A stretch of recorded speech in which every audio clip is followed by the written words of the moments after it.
Hi, it's been a while since I've invaded your inbox with these video blogs. During these past extraordinary months, we have searched for ways to stay in touch with the world, and we've probably therefore FaceTimed every family member and friend we know. So I figured you may have had enough looking at video heads, be they family, friends, or colleagues. And I also want to apologize for my emerging mullet in the back. I can't get it cut for 2 weeks. But now that we may finally and hopefully be looking at the beginning of a return to something vaguely resembling normalcy, I've had a lot of time to think about what that means for my clients. In other words, in terms of the way we conduct business, what is the new normal in terms of organizational behavior and dynamics? I think there are actually 2 overall predictions of what that might be. The first is to say that once the all clear is sounded, and that there's going to be a massive amount of pent-up energy that will quickly move us back to activities and behaviors that we had before the outbreak of COVID-19. We'll be hopping on trains and planes and piling into face-to-face meetings, some that we aren't even invited to, just to be in the same room with others. And video screens will go dark and phone lines will be silent.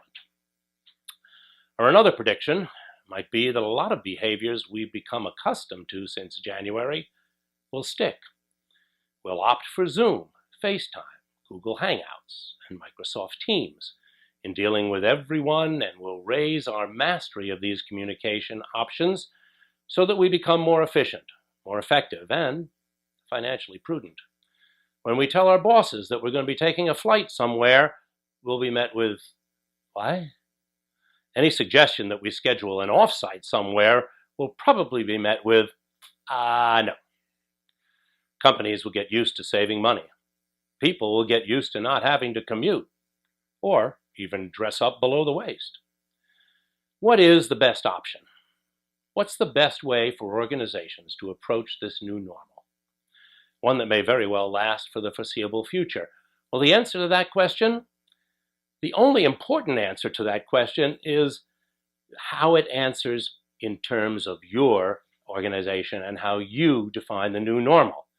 As organizations quickly slip back into old ways, you can do that, or you can hold on to what we've been forced to understand in these past challenging months, where we've saved money and we've saved time for your organization. As your organization grapples with these questions, first of all, let's remember that old Danish proverb. It says predictions are difficult, especially ones about the future. My advice is to stop. Step back. Take the time to analyze your situation before you jump back in. Now, you might say, our organization is already adapting on the fly to the new normal. We're making adjustments constantly in the way we operate. I'm sure you are. But these are reactive and ad hoc. They're not comprehensive and strategic. You need to answer the question, what do you, as a leader in your organization, want the new normal to be? What trade-offs in the new normal make sense for your business or association? How do you balance saving money and the importance of human in-person connections? Do you want to be known for having a highly flexible workforce? Well, that bar has been raised significantly. Do you want people to just figure this out on their own and have their managers figure it out on their own? Or do you think an overall strategy in approaching these challenges will serve you best? The truth is, if you don't clearly determine and then state what you want in terms of the new normal, you're in essence saying you'll be happy with whatever you get, and you might not like it. But determining how you want people to work in the new normal is only one section of a larger puzzle. The whole puzzle, when you complete it, answers the question, how should our strategies change in light of what we believe the new normal will be?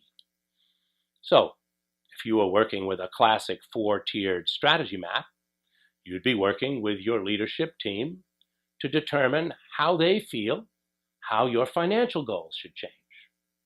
How should your customer behaviors change? How will they change? How should your operational strategies change? And finally, at the people level, how will the work that we do together change? These are hard but critical questions to answer. And they're especially hard to answer in a distributed video call with your leadership team in 6 time zones. So how do you handle that? Prudently and thoughtfully. The reality is that some things, once the all clear sounds in some way, will still need to be done face to face.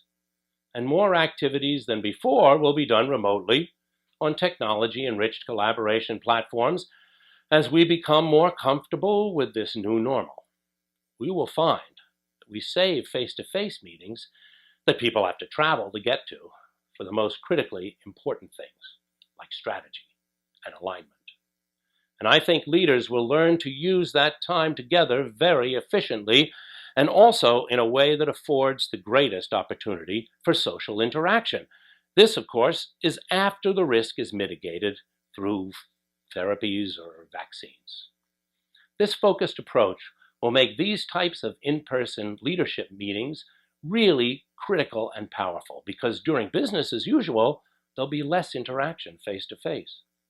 And if I might be self-serving for a moment, it means that these leadership meetings have to be effectively planned, facilitated, and documented.